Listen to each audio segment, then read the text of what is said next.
ঝিনাইদহের মহেশপুর সীমান্ত। বিএসএফ একটি প্রিজন ভ্যানে করে ৩০ থেকে ৩৫ জনকে সীমান্তে নিয়ে আসে এবং তাদের বাংলাদেশে ঠেলে দেওয়ার চেষ্টা চালায়।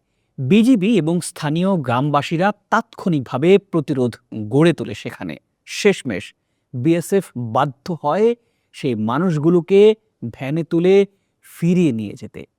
দ্বিতীয়ত, লালমনিরহাটের আদিতমারি, হাতীবান্ধা ও পাটগ্রাম সীমান্ত। রাতের অন্ধকারে ৩০ জনকে সীমান্ত পার করানোর চেষ্টা করা হয়। বিজিবি স্থানীয় বাসিন্দাদের সহায়তায় সীমান্ত পাহারা জোরদার করে সবগুলো চেষ্টা একেবারে ভণ্ডুল করে দেয়। তৃতীয়ত, পঞ্চগড় সীমান্ত, এবং এটাই সবচেয়ে নিষ্ঠুর ঘটনা পুশিনের। বিএসএফ ১০ জন নারী ও শিশুসহ একটি দলকে শূন্য রেখায় অর্থাৎ নো ম্যানস ল্যান্ডে ফেলে সরাসরি চলে যায়। বিজিবি তাদের বাংলাদেশে প্রবেশে বাধা দেয়, বিএসএফও তাদের ফিরিয়ে নিতে অস্বীকার করে। ভারত কূটনৈতিকভাবে দাবি করছে এরা অবৈধ অনুপ্রবেশকারী এবং তাদের বৈধ প্রক্রিয়ায় বহিষ্কার করা হচ্ছে।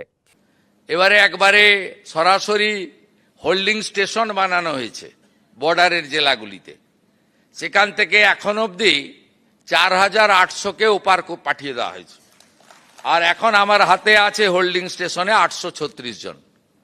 তাদেরকেও আমরা তাড়াতাড়ি খাইয়ে পরিয়ে ওদিকে পাঠানোর ব্যবস্থা করছি। কিন্তু প্রশ্ন করুন নিজেকে, বৈধ প্রক্রিয়া কি রাতের বেলাতে লাইট নিভিয়ে প্রিজন ভ্যানে করে মানুষ সীমান্তে নিয়ে আসে?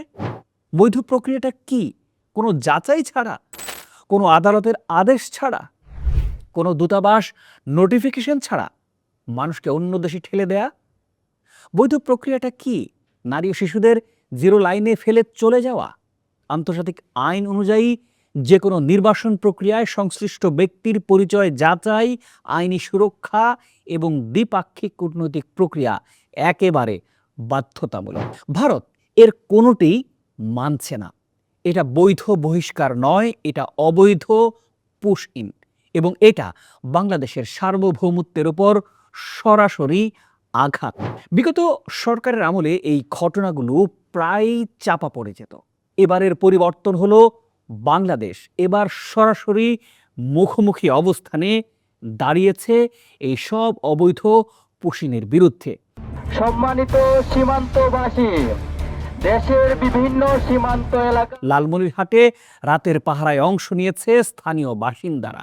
পঞ্চগড়, নেত্রকোনা সহ বিভিন্ন সীমান্ত এলাকায় ইউনিয়ন পরিষদের চেয়ারম্যান, মেম্বার, গণ্যমান্য ব্যক্তিরাও বিজিবির সঙ্গে যৌথ টহলের অংশ নিচ্ছেন।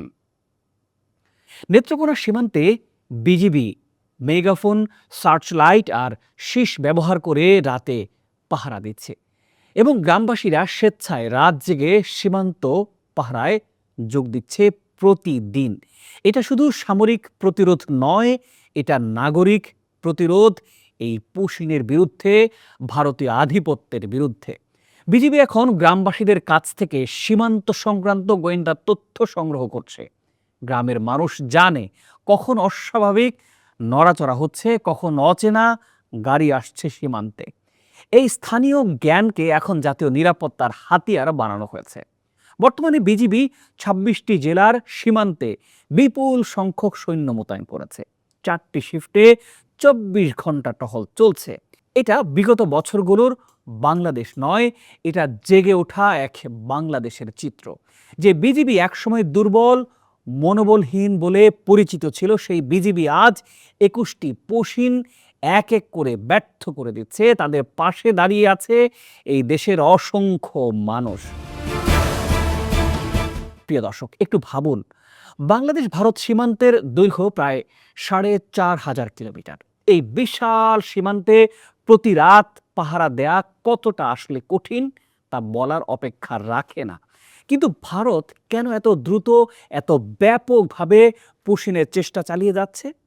বিশেষজ্ঞরা বলছেন ভারতের অভ্যন্তরীণ রাজনৈতিক চাপের কারণে সংখ্যালঘু ও বাংলাভাষী মুসলিমদের অবৈধ বাংলাদেশি তকমা দিয়ে বহিষ্কার করার প্রবণতা বেড়ে গেছে।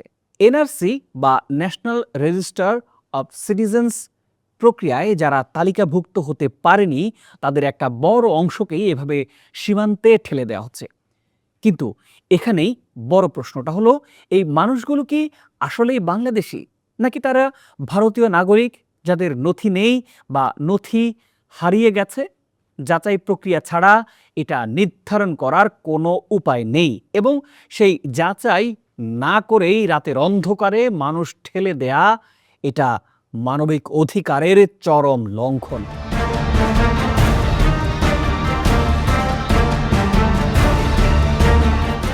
বাংলাদেশ একটা স্বাধীন রাষ্ট্র, সার্বভৌম রাষ্ট্র। এই দেশের মাটিতে কে প্রবেশ করবে, কে করবে না, সে সিদ্ধান্ত নেয়ার অধিকার শুধুমাত্র বাংলাদেশের। ভারত সে সিদ্ধান্ত নিতে পারে না। সীমান্তে যা ঘটছে সেটা শুধু একটা নিরাপত্তার প্রশ্নই না, এটা সার্বভৌমত্বের প্রশ্ন। এবং সেই প্রশ্নের উত্তর এখন বিজিবি জওয়ানরা প্রতিনিয়ত দিয়ে চলছেন, এবং তাদের পাশে রাত জেগে দাঁড়িয়ে আছে বাংলাদেশের অসংখ্য সাধারণ মানুষ। বিগত সরকারের আমলে আমরা কি দেখেছি? সীমান্তে পুশিনের ঘটনা নতুন কিছু নয়, কিন্তু আগে এই ঘটনাগুলো প্রায়ই ধামাচাপা পড়ে যেত, প্রতিবাদ হতো না, প্রতিরোধ হতো না। কূটনৈতিক নমনীয়তার নামে বাংলাদেশকে বারবার ছাড় দিতে হয়েছে।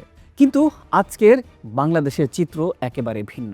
21টি পুশিনের চেষ্টা, 21টি ব্যর্থ। এই সংখ্যাটা শুধু একটা পরিসংখ্যানই নয়, এটা একটা বার্তা, এটা একটা সাহসের গল্প। বাংলাদেশ এখন আর চুপ থাকবে না। পঞ্চগড়ে যখন নারী শিশুরা 36 ঘন্টা জিরো লাইনে আটকে রইল, বিজিবি এক পাও সরেনি। সেই অবিচাল অবস্থানের কারণে শেষ পর্যন্ত বিএসএফকে তাদের ফিরিয়ে নিতে হয়েছে। এটা একটা নীরব বিপ্লব ঘটেছে। সীমান্তে ঘটে যাওয়া এই বিপ্লব হয়তো মেইনস্ট্রিম মিডিয়ায় বড় হেডলাইন পাচ্ছে না, কিন্তু এই ঘটনার তাৎপর্য অনেক গভীরে। আপনারা ভাবছেন আমার, আপনার কি করার আছে এই বিষয়টি নিয়ে? অবশ্যই আছে। প্রথমত, সচেতন থাকতে হবে আমাদের সবাইকে। এই ধরনের ঘটনা যখন ঘটে তখন সঠিক তথ্য ছড়িয়ে দিতে হবে, গুজব ও অপতথ্য থেকে দূরে থাকতে হবে। দ্বিতীয়ত, আপনার সীমান্তবর্তী এলাকার পরিচিত জনদের সাথে কথা বলতে হবে। সীমান্ত পাহারায় স্থানীয় জনসম্পৃক্ততা আরও বাড়াতে হবে। তৃতীয়ত, এই ভিডিওটি শেয়ার করতে হবে।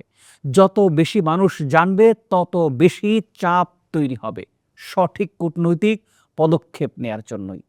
সীমান্তে যে বিজিবির জওয়ানরা রাত জেগে পাহারা দিচ্ছেন, যে গ্রামবাসীরা নিজেদের জীবন ঝুঁকিতে ফেলে সার্বভৌমত্ব রক্ষা করছেন, তাদের জন্য অন্তত এটুকু আমরা করতেই পারি। বাংলাদেশ জেগেছে, সীমান্ত জেগে উঠেছে। প্রিয় দর্শক, এই ভিডিওটি যদি গুরুত্বপূর্ণ মনে হয় এখনই সাবস্ক্রাইব করতে পারেন আমাদের, লাইক দিন এবং আপনার পরিচিতজনদের সাথে এটি শেয়ার করুন। আপনার মতামত অবশ্যই কমেন্ট করে জানাবে। ভালো থাকুন, সুস্থ থাকুন। দেখা হবে পরের বিশ্লেষণে।